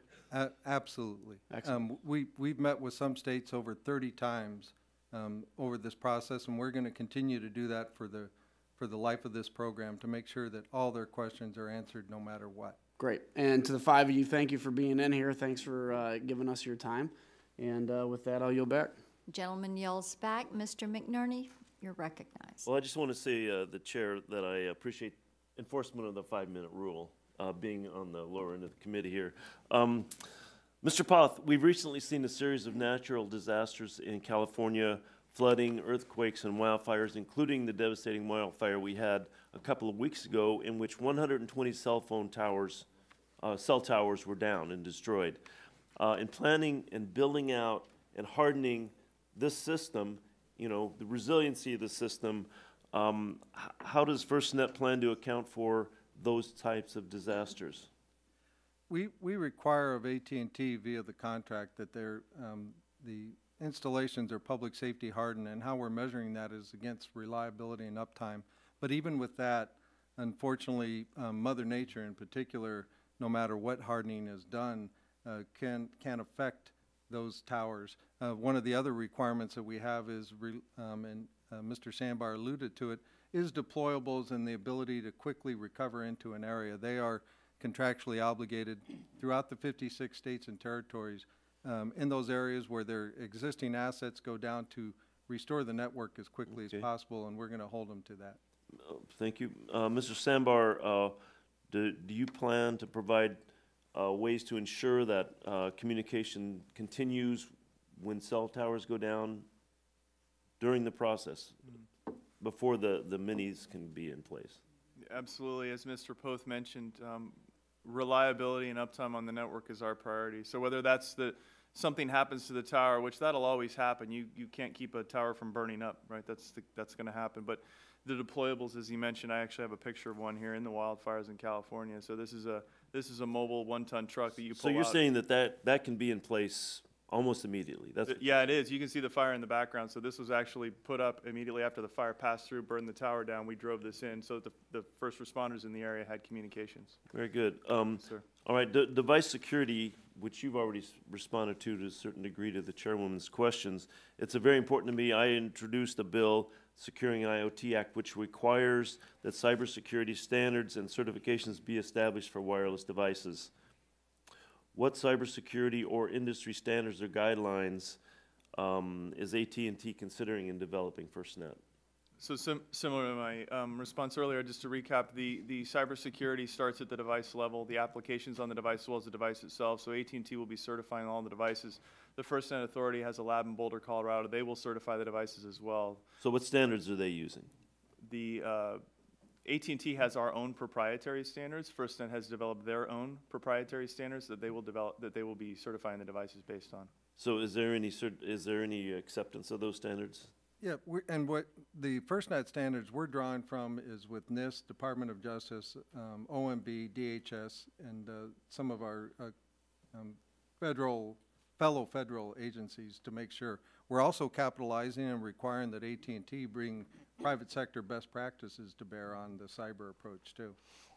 Okay, well, I understand that volunteers, first responders can bring their own devices. Yes. What steps are going to be taken to make sure those devices are cyber secure? So they can bring their own devices, and it's up to them what device they use. If they're purchasing an AT&T device, again, it will be certified, and they will know that.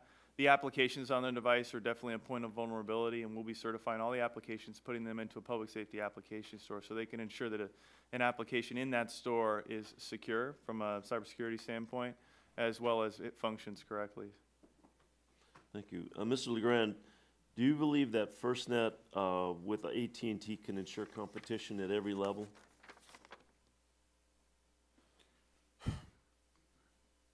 I think they have the opportunity to do that. I think we should not treat this like it's, again, a dedicated public safety broadband network. I think we set up a competitive environment in that FirstNet leverages its position to, again, incent other carriers, to that wildfires, to the hurricanes. You know, the bottom line is what's in the best interest of public safety is all the carriers competing to drive down costs and create the best possible environment. So I think they're in a very good position to do that. Yes, that would be my answer. Do they need additional incentives to make sure that they improve competition? I think that FirstNet has the opportunity to, you know, to reach out beyond AT&T. They've got their contract with AT&T. Continue. I'm not questioning that. But there's an opportunity to embrace the other carriers and say, look, if you come up with these level of standards and you bring your networks up to this, then we can have all these guys competing because again, the best thing for public safety is low cost and greater innovation, and competition is what gets us there. Thank you, Madam Chairman. 13 seconds. You're doing well. Mr. Bilirakis, you're recognized for 5 minutes. Thank you, Madam Chair. I appreciate it. I'll stay under the 5 minutes as well. No guarantees, though. I'll try. Thank you again for having this hearing. Governor Scott in my state of Florida has issued a notice of information to review the FirstNet proposal as compared to other options the state may have. While we do not know the outcome of this inquiry, I do support the governor's due diligence to subject the proposal to competition in the marketplace and ensure it's right for our state. My question is to Mr. Sambar. I'm a representative of a coastal community in the Tampa Bay area, subject to hurricanes, as you know, with limited evacuation routes, unfortunately. I'm intrigued by the shifting of first responder priorities you discussed in your written testimony. Can you elaborate on the benefits of the selective ability to at-risk communities such as mine, please? Absolutely, and that's I believe you're referring to the priority and preemption services. Those are actually features that will be in the network. Priority exists today. We've been providing that to commercial customers for 2 years now. Preemption is a new feature that'll only be available for first responders, and that'll be by the end of this year. Preemption is really the one that first responders have been asking for, and that provides the ability in an area where a network is congested, if it's a coastal community prior to, during, after a storm, and there's a significant amount of congestion, maybe some of the towers aren't working properly, there's a limited amount of bandwidth. It ensures that first responders have first rights to that bandwidth, so they can actually move others off of the network, and they will have a seamless network experience wherever the network exists. So a terrific benefit for first responders. They've been asking for it for a long time, and we're going to be providing that to them very soon. Very good. Thank you. Mr. Stevens, under the 2012 Act that authorized the FirstNet, Congress directed FirstNet to develop a plan for each state to deploy the network. From your perspective, has there been sufficient engagement from FirstNet with the states? Yes. We have had good conversations with FirstNet along with AT&T along the process. However, we took advantage of the opportunity that the law provided that we would go down the road by developing an alternative plan. As you said, sir, New Hampshire has done its due diligence, and we have 2 viable plans that we're looking at for comparison. Very good, thank you. And I'll yield back, Madam Chair. Thank you. Gentleman yields back. Ms. Matsui, you're recognized. Thank you, Madam Chairman. I thank the witnesses for being here today. As you know, the FirstNet contract requires a 25-year performance period. That means that the life cycle of this contract will see the deployment of next-generation wireless broadband networks for both consumers and first responders. Mr. Sambar, could you discuss how auctions that would deliver spectrum suitable for 5G networks also could be critically important for the continued upgrades necessary for the first responders on your network? Thank you, Congresswoman. I appreciate that question because when the RFP was initially written by the FirstNet Authority, it spoke to the band 14 spectrum, that one piece of 20 megahertz spectrum that was allocated, and putting up that spectrum and making that available to public safety. And we changed it around a little bit, and we said, yes, we'll do that, and we're going to cover significant percentage of the population with it, but we are also going to make available all of our spectrum bands. So as we move into a 5G world, millimeter wave technology, small cells on street corners, the first responder may connect to band 14 on a tower a quarter mile or a half mile away, but they may connect to the street corner small cell, which is a 5G small cell. It may not be band 14, it may be something else, but it may give them 10 times the speed that they would have had on the band 14 connection a quarter or a half mile away. So we're really opening up our network so that first responders have the best possible connection possible. Okay, great. Ms. Moran, what is the importance of deploying next-generation wireless broadband networks to states? Oh, it's critically important, as has been noted throughout this hearing, to provide our first responders the latest and greatest technology is critical to responding to what is an expanding and even more dangerous threat environment. Being in this position, recognizing whether it be natural disasters or hurricanes and tornadoes, to now, more man-made disasters, if we can provide our first responders with the technology, the firefighters, location technology, they can be in a building and be located immediately, as well as the victims that might be present. I mean, it's critically important. So that's why we opted in, because we just saw the positive benefits and with no cost. And so it was though we thoroughly reviewed the decision, we think it is the right decision. Okay, thank you. Mr. McNerney talked about the wildfires that cut through Northern California, which we visited this last weekend. And we also, in my district, also have quite a few flooding risks also. And California is currently in a review process and considering how to evaluate its decision. Mr. Poth, what network assets will FirstNet be able to provide that will assist first responders in my district meet such a diverse set of emergencies, such as fires and extreme flooding? I mean, we have both. Right. And maybe even earthquakes too, so you never know. And that's part of the process that the state is looking at right now, and the proposals that we have on the table that AT&T is working with.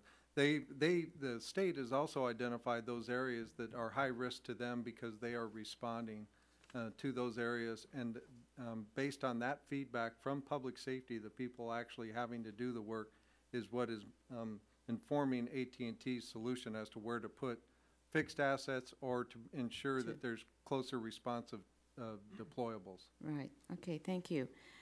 Now, with FirstNet having delivered plans to states at the end of September, governors and state single points of contact are currently reviewing FirstNet's maps of wireless broadband coverage. A critical piece in the success of FirstNet is its ability to provide public safety officials and first responders with access to communications in even the most rural and remote areas of our states and districts. These maps must represent where coverage does and doesn't exist, so these areas are not left behind.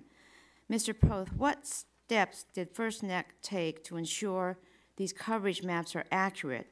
And is it possible to use the lessons learned from that effort to furnish the committee's larger efforts to gather more accurate broadband data?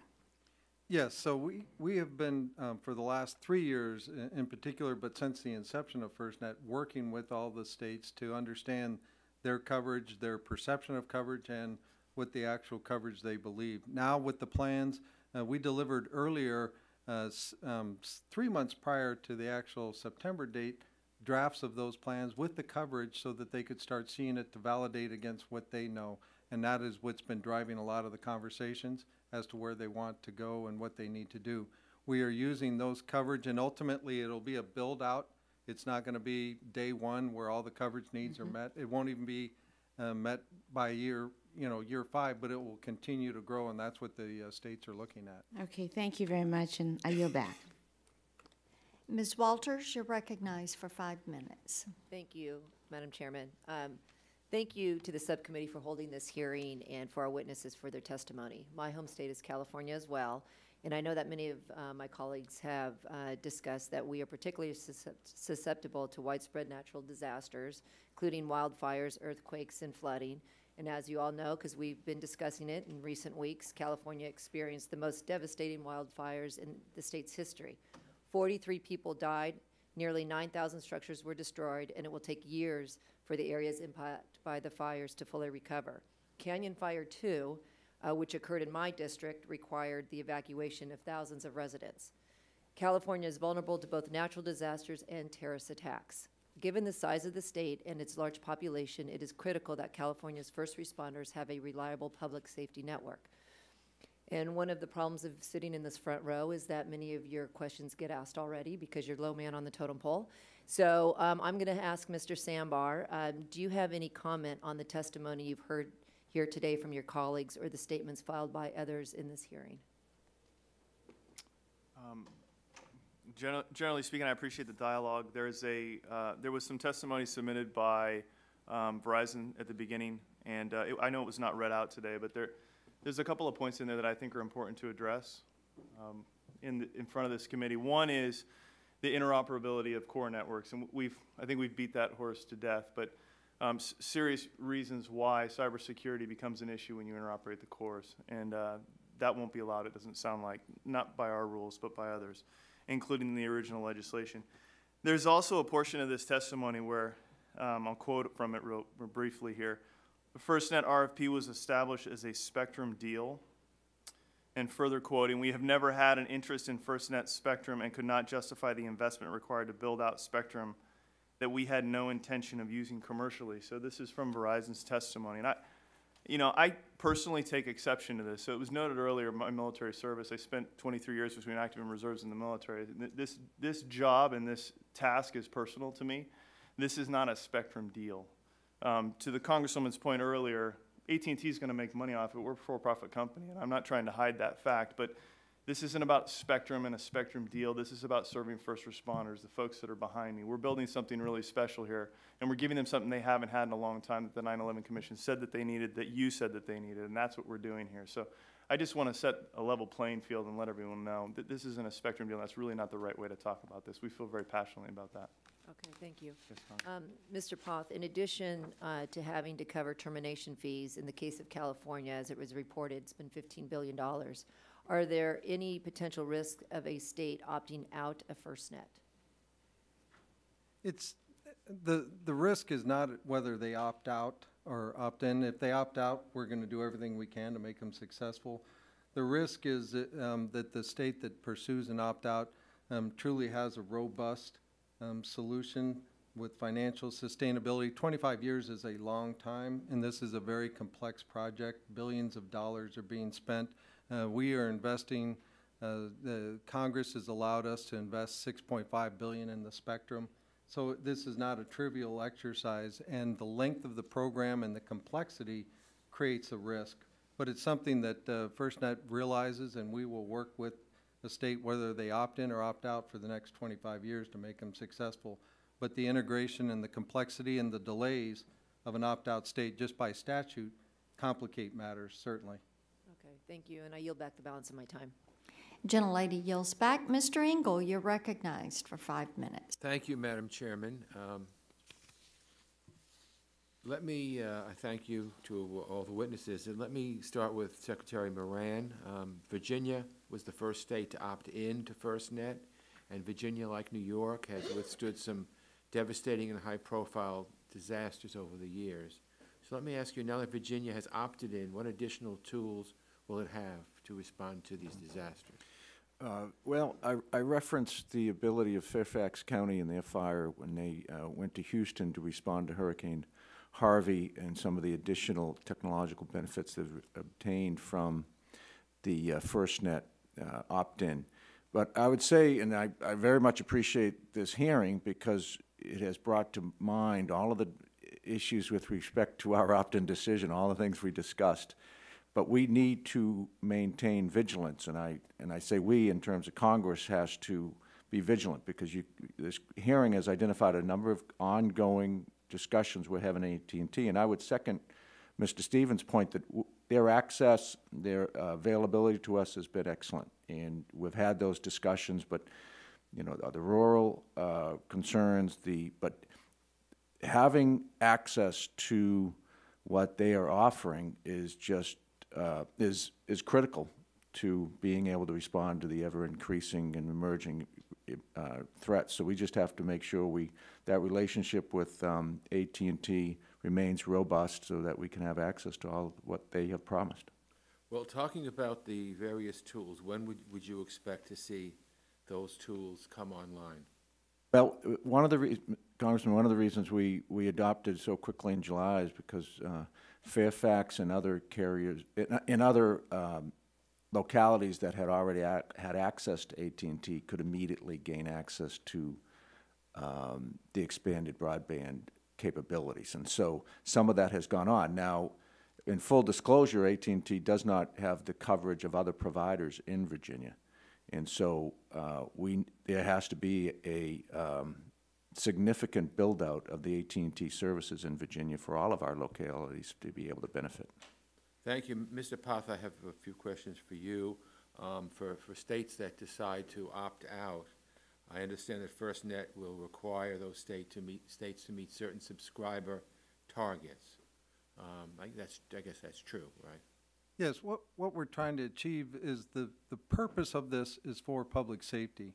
And we're not requiring the states, but the state's contractor to make sure that the solution that they provide will meet public safety's needs in that state, and that they adopt to be able to take advantage of this nationwide inoperable network.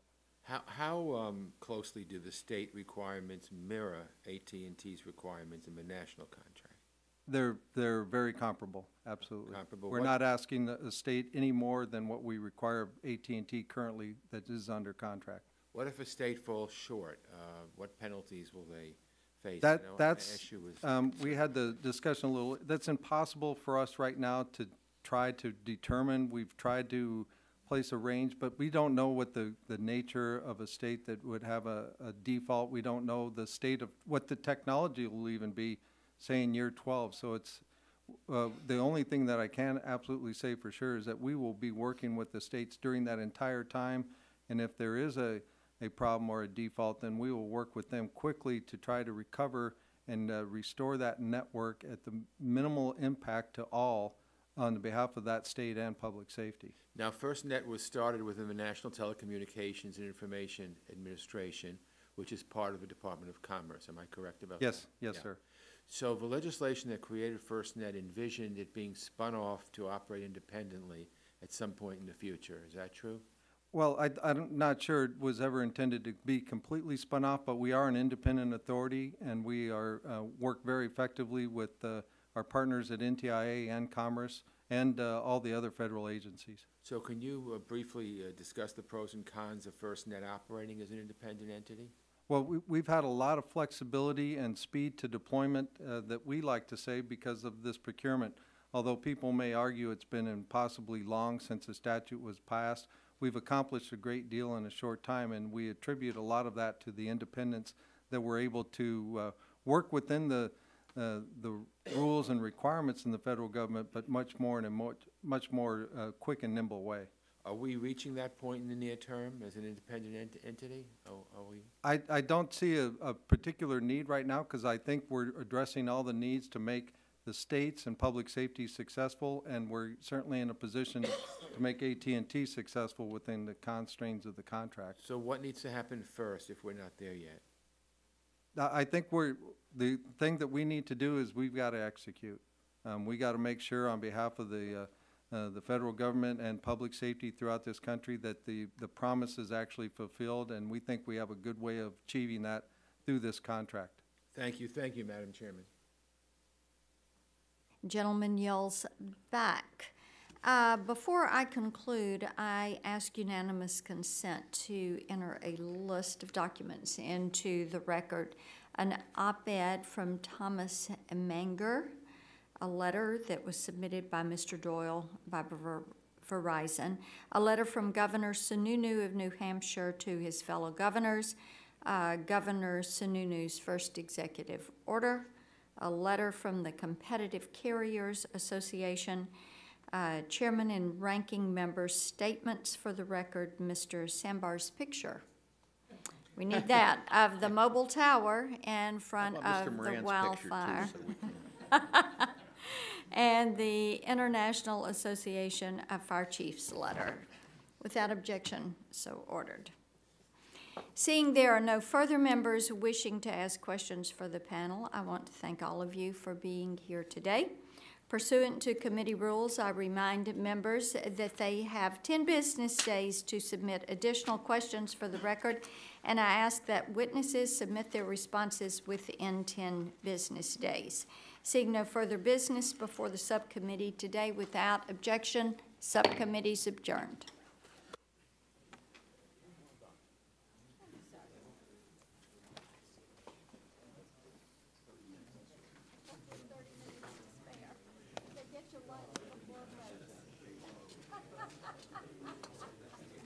So nice to hear positive words.